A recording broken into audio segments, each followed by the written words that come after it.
Welcome to Precision Riflecraft. This will be our first and hopefully last scam alert episode. I'm doing this to look out for you because we in the firearms community are a very tight-knit group. We do tend to look out for each other, and when there is an unethical business practice or somebody's being taken advantage of, it is helpful to sort of raise the flag and rally around it and drive business to ethical, well-run businesses and away from those that are seeking to take advantage of us. So I'm here to tell you about a major retailer that knowingly sells defective guns, merchandise, specifically firearms they know to be defective. Unfortunately, for legal reasons, I can't tell you the name of the company, but they operate a chain of stores across the US and Canada, and they're owned by a parent company. You might say it's the head of the company. That also operates a set of very similar stores. The format is basically identical, and they exist across Canada and the United States. Essentially what happened was I went to purchase Mrs. Riflecraft's first precision rifle. I decided to buy her a Tikka T3X for a build, and I wanted to try to get her into precision rifle shooting, and it's a very good rifle and it was an easy choice. And I basically did the usual thing where I went online, I tried to find the best deal possible. And at the time, it turned out to be an online sale through this major retailer. It was basically, it appeared to be the last one in stock because when you drop the pull-down menu that shows all the different stores across Canada, they were all out of stock at every store, and then the online option indicated as low inventory. So they were on the last few examples available in their warehouse. So I went ahead and ordered it, and after I ordered it, I refreshed the page and it said it was out of stock there too. So as far as I can tell, I got the last one in Canada at the time, and I was very happy about that. I got a very good deal, and I patiently waited, and when it arrived, I pulled it out of the box, and I discovered that it had a major cosmetic defect. It had a long gouge on the barrel, and it didn't affect the rifle mechanically, but neither does your brand new car being keyed, and it's not acceptable, especially as a gift. I wanted it to be perfect, so I did the 2.5-hour round trip to drive it to the store and return it, and essentially request an exchange. And what happened was, I took it to the exchange desk, and they refused to take it back. They said that all firearm sales are final, and thank you for shopping at. So obviously I wasn't going to take no for an answer, and I asked to speak with the manager. And when he came, he explained to me the store policy that all firearm sales are final and they can't exchange or refund it. Again, I dug in my heels and I let him know that wasn't acceptable because I didn't agree to buy damaged goods. I agreed to buy a brand new rifle.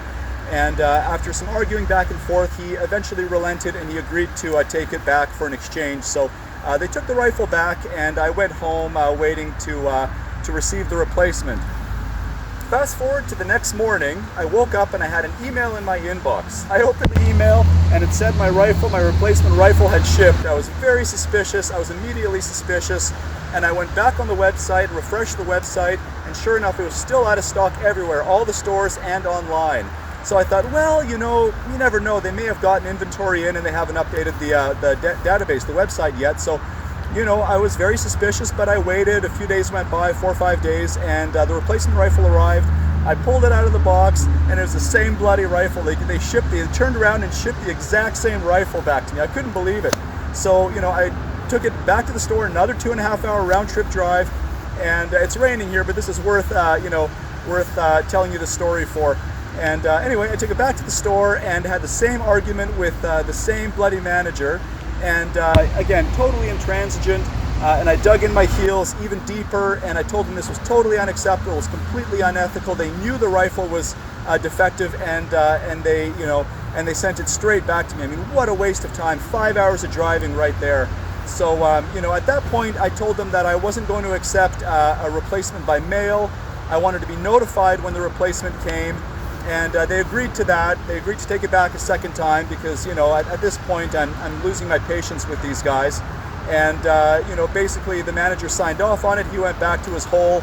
So I asked the guy at the return desk, what'll be done with this rifle that twice was sent to me, the second time 100% knowing that it was defective. And he said it'll be returned to inventory. He said it'll be returned to inventory. They're going to sell it a third time, at least for the second time, knowing that it's defective. They're going to hopefully send it to someone in the mail because nobody that picks it up in the store is going to want it. They're going to put it into their online sales inventory, presumably, and they're going to keep selling it until someone just sucks it up. So they're doing this over and over again. Any other business, any honest business would send it back to the distributor or back to the manufacturer, whatever process they have in place, and they would request one for their customers, a new intact model that they can sell with a clear conscience.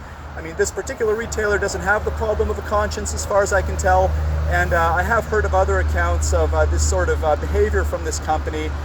Even personally, for example, when I was shopping for the Ruger American Ranch in episode 10 of the channel, I looked at one at the store, which I cannot mention by name for legal reasons, and it clearly was a QC issue from the Ruger factory, so the bolt was so stiff that I could barely cycle it. I mean, it was the worst action I've ever tried.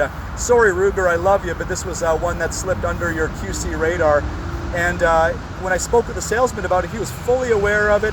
You know, I asked him why they're not sending it back, and he said store policy. So they just sell this stuff that they know is defective, and their customers aren't going to be happy with, but that's the way they operate. I don't know why they operate that way, but that is their modus operandus. So something to keep in mind. You know, I'm not averse to big box stores as a rule. I think generally you get to be big and successful by doing a great job, and I don't begrudge success.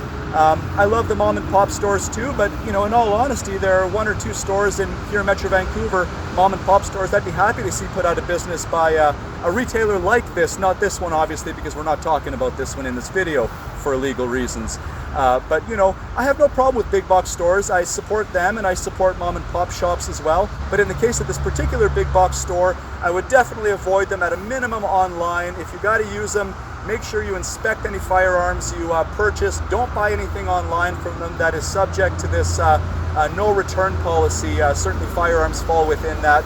Maybe other things, I don't know, but I would definitely never again buy a firearm from this retailer online. So anyhow, I appreciate you listening. I hope that was helpful. I hope at some point I saved you 7.5 hours of driving, because between the 2 returns and then picking up the rifle, you know, I drove 3 times this 2.5 hour round trip to deal with this issue. At a minimum, you know, I hope I saved you some driving time and some hassle, and happy shopping. We at Precision Riflecraft are looking out for you. So thank you for joining me, and I'll see you again in the field next time.